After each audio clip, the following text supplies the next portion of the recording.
Okay. Finding love on the net usually involves chatting online or using matchmaking websites, but those interactive fantasy games put a whole new spin on the making and breaking of relationships. Last year, a British woman divorced her husband for cheating on her in an online fantasy world. Amy Taylor discovered her real-life husband married another woman in the game Second Life. Now, plenty of gamers have tied the knot online, and several real-world marriage breakups have been blamed on games like Second Life and World of Warcraft. So what is it about these made-up worlds that bring complete strangers together and tear loved ones apart? Real people. Dr. Andrew Campbell from the University of Sydney joins us now to share his thoughts. Welcome to you, Andrew. Morning. Can you please explain it to us? Because I'm not sure I actually grasp fully what a cyber relationship is. It's very hard to get your head around, isn't it? Yeah. Basically, a cyber relationship is something where you spend time online with a virtual character that is actually controlled by a real person, but the characters, you could say, is what you get attracted to, the relationship that the characters are forming. But incidentally, you're actually falling in love with the person controlling the characters.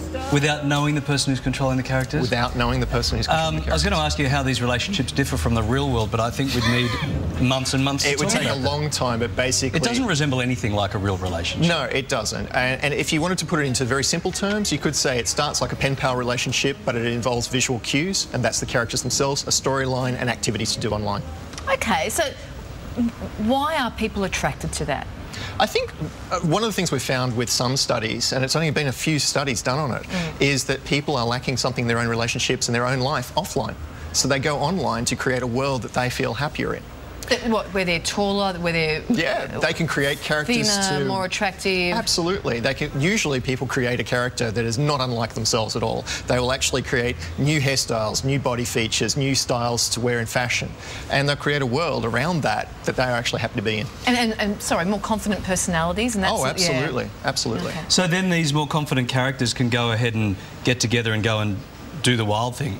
Well, it doesn't start out that way usually. No, but I'm just trying to work out what constitutes a cyber affair. Is it just these characters talking? No, I think what it is that they're looking for a connection, something that is a commonality, something that they both want to do together. So that's why a lot of these games are adventure-based games. So they'll actually do a quest together, or they'll band together with a group of other people, of like-minded people. However, there's something about the character, something about the way they talk, the way they interact with each other that attracts them to the relationship. Okay, so that's what it is. You're a doctor of psychology. Yes. Is this a good thing or a bad thing? Would I want my husband to be doing this? Would he want me to be doing it? I can be straight out and say that if you did this while you're in a committed relationship, it is cheating. Okay, it is actually, if you think about it like this, would you talk to somebody or be with somebody in this way, face to face, while married? Well, if you wouldn't, then you shouldn't be doing it online. Okay. Okay for singles, though? If you're single, for sure, it's a lot of fun, and a lot of people do find this is a good way to start a relationship. They might be very shy, and they'll use this avenue to meet somebody that's got common interests, and then they'll go offline with that relationship if they choose to. Are there rules about these relationships online, or is that the attraction that you're going to a place in a space where there are no rules of engagement? And it totally depends. If there's actually an online dating service, some of them have virtual chat rooms, some of them have virtual worlds. But then again, if you go into a place like Second Life, there is no rules. You create the rules. Okay, so what's your advice here? Have you treated anybody who has become addicted to I've spoken to several clients who have told me they're concerned about their partner in a virtual relationship, and I've certainly spoken to a person who has been in a virtual relationship wondering if that's normal behaviour. So yes, there are some basic rules, and obviously the first one is to think, are you going to hurt anybody, and are you going to hurt yourself? Because what happens online is very different to what happens offline. Right.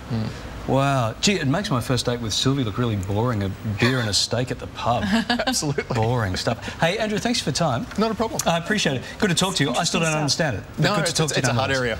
All right, thanks for that. Thank you.